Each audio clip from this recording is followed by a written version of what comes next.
जायैनो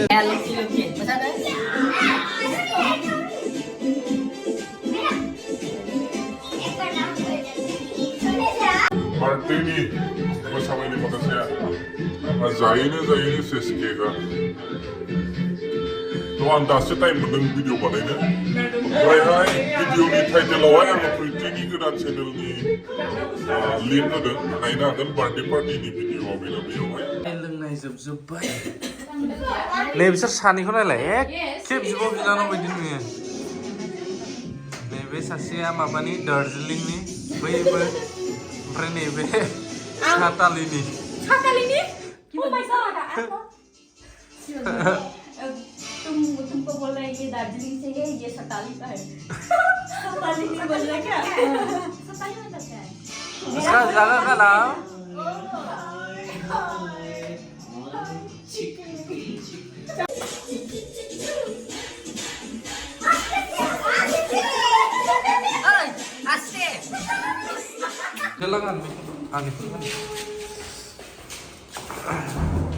लाइटआ खोमोरबाय नामा गाहायना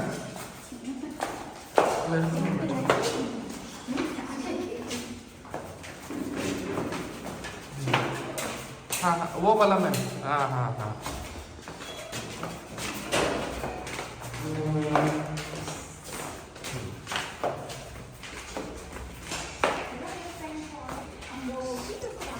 फाइनालि मोनाबाय अलमस्ट 12 जानोसै केक हानायानो बुहुत लेट जाबाय आं सानदोंमोन थाबनो होनो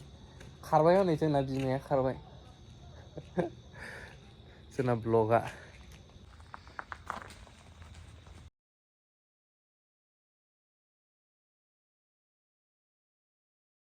थ' आं दिनै मा गानदों नोंथांमोना नुबाय ना डेट टु बि सारप्राइज ना खायफा एसे मिथिखादोंमोन दां दाख्लैनिफ्राय मम टु बि बिथांजोनि बार्थडेमोन ओमफ्रायहाय बार्थडेया मारै थांखो जिउ सना बर्थडेया बहुत मोजां थांबाय माने बहुत सारा दिन से हार्ड वर्क जाबाय आरोना थ' जों सानैबो एसे खस्थ' जाबाय मावनोहाय बहुतनो आंनोबो थिनसारलायबाय ओमफ्राय बाराया सापर्ट खालामबाय बेबो पुरानो पक'रा टक'रा बानायनायावहाय हेल्प खालामफाबाय थ' एनिवे बयनिसिमबो जायफ्रा आंखौ कमेन्ट्सआवहाय हेपि बार्थडे होननानैहाय विश खालामहरदों नोंथांमोन साफ्रोमनिसिमबो आंनि गोसो गोरबोनिफ्राय असंख्य धन्यबाद होननानै माने जोबनो गैयै रोजा साबायखर थ' बिथांजोआ गोदान मोनसे चेनेल खुलिबावदों आं दहाय बुंदोंमोनदां एसे बे भिडिअ टाइटेलावनो मामोनलाय life of a nursing officer होननानैहाय मोनसे चेनेल खुलिदों थ' नोंथांमोना जायफ्रा नायनो इन्टारेस्टेड नोंथांमोना थांनानै आंनि चेनेलखौ लाइक शेयार आरो साबस्क्राइब खालामनानै होनो हागौ आरो बे चेनेलावहाय स्पेशली आङो अनलि नेशनेल लेंगुवेज बा माने गुबुन लेंगुवेजनि आङो खोथाखौ रायज्लायनाय आरो आंनि बे जे रेगुलार मोनसे प्रिति नार्जिनारि चेनेल बे चेनेलालाय बड' भाषानिनो कन्टिनिउ सोलिबाय थानाय थ' आसा खालामदों नोंथांमोना जेरैबायदि आंनि बे मोनसे चेनेलखौहाय ग्र' खालामनोहाय सापर्ट खालामबाय आइ होप नोंथांमोना बेयावबो जायफ्रा इन्टारेस्टेड थ' नोंथांमोना साबस्क्राइब खालामहैनो हानाय बेना लोगोफ्रा माने बांसिनानो बुङो नोंथ' सिगां हिन्दीबो होयोमोन दा बर'ल' होसै होननानै थ' बर'आव मिक्स आप खालामबाय थाबा जोंना बर'फ्राबो खायफा बायोना बर'निल' बुंग्राबो थायो थ' बुंग्रायाथ' बुंग्रा थाखागोन अब्लाबो लोगोफ्रा बेना रिकुवेस्ट खालामबाय थाबावबाय रेकमेन्ड गोबां बेलेग जाथिना हिन्दीनिबो बानाय हिन्दीनिबो जोंबो बुजिनायनि थ' बेखायनो मेडिकेल टिप्स आरो ब्लग नों हिसाबै लाबोनाय होननानै गावबो गोसो जानानै गोदान चेनेल खुलिबावबाय आरो जाहाथे माने बयबो बुजियो आरो माने बेनो थ' ओमफ्राय बेसे बोसोर जाखो नोंलाय आंनि बैसोखौ आं खोथाथ'ले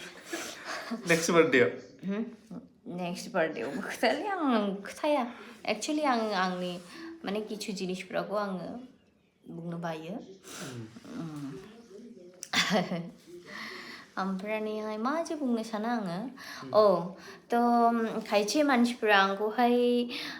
कमेन्ट्स हरनायनिबो नुदोंमोन आं नों हयथ'बा दहायहाय फट' माबा मोनसे होआमोन नामा ना चेनेलनि आरो आंनि माबाखौहाय नोङो फेसबुकआवहाय आपडेट्स होआमोन नामा थ' किसु मानसिफ्रा बुंहरदोंमोन आरो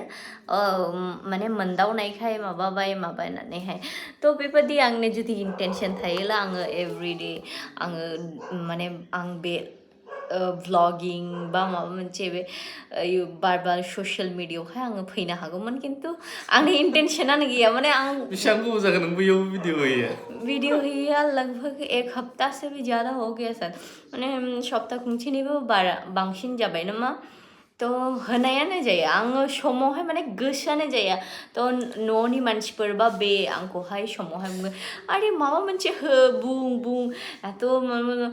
ओमफ्रायहायसो थांनानैहाय माबा मोनसे मटिभेसन फैयोब्ला आं सानो आच्छा ठीक आछे दे बुंजानाय बुंग्राया गोबां बुंग्रा थाखायो बे जोंनि आसियानो थाइबायाबो समान नङा नै गोजौ गाहाय गोजौ गाहाय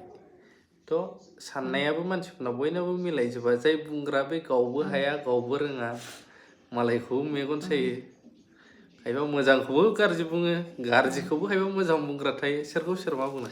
बेखायनो गावनि बायदि सोलि बि पजिटिभ थांबाय था खायफा बाराद्राय पपुलार जानो गोसोथारबा बैसोरखौ बुंदेरना होनांगौ आरो माबायदि बुंग्रा ओंखायनो आं लाबोयो मालाबा कमेन्टफोरखौ थ' आंनि बेबायदि इन्टेनसन गैया रावनिबो पार्सनेल लाइफखौ लानानैबो आं इन्टारफेयर खालामो बाया जेब्लासिम आंखौहाय रावबो आंखौहाय एटाक खालामा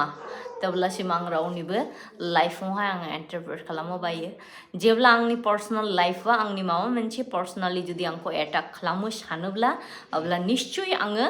बे समावहाय आं खिन्थु उल्टा जवाब माखौ आं होयो थ' रायजोफोर बिथांजोनि बार्थडेमोन ओमफ्राय बिथांजोआ अलमस्ट जायो she is pregnant mom to be dad to be very lucky feel खालामदों जायखि साना गोसो मोनसे मिलायनायजों थांबाय थायोब्ला निसय गोजोननाय दंबो साननानै आवगायदों इसोरनि अननाय दंदेरोब्ला जिखि धोरोमनियानो जाया इसोर होननाय बुस्थुखौ गोसोखांदेरोब्ला निसय गाज्रिबाबो मोजांबाबो मा मोनो जोङो बोलो स्ट्रेन्थ मोनो जोंथ' गाज्रि मानसिया रावबो पारफेक्ट नङा नाथाय धोरोम होननाय बुस्थुखौ नांगौ जाय जोंखौ सोलायहैयो आरो सोलायनाया जोंनो नांगौ happy birthday once again lastly thank you बहुत खस्थ' खालामबाय बेबो दिनैहाय थ' थेंक इउ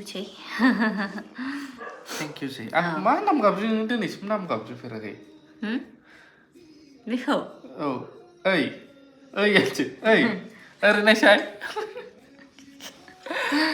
माला नाम दोनगोन मिथिला मा नाम दोननांगौ बुंहरलाय ओमफ्रायहाय बाव मोननै जों होदोंमोन बेनाराव बै फिसा आं क्लियार जानो लादों बैयो बे आं सोंगोन र' नेक्स्ट भिडिअ'आवसो सोंसै आं बाव सोंथ'ला बाय बाय लाभ इउ अल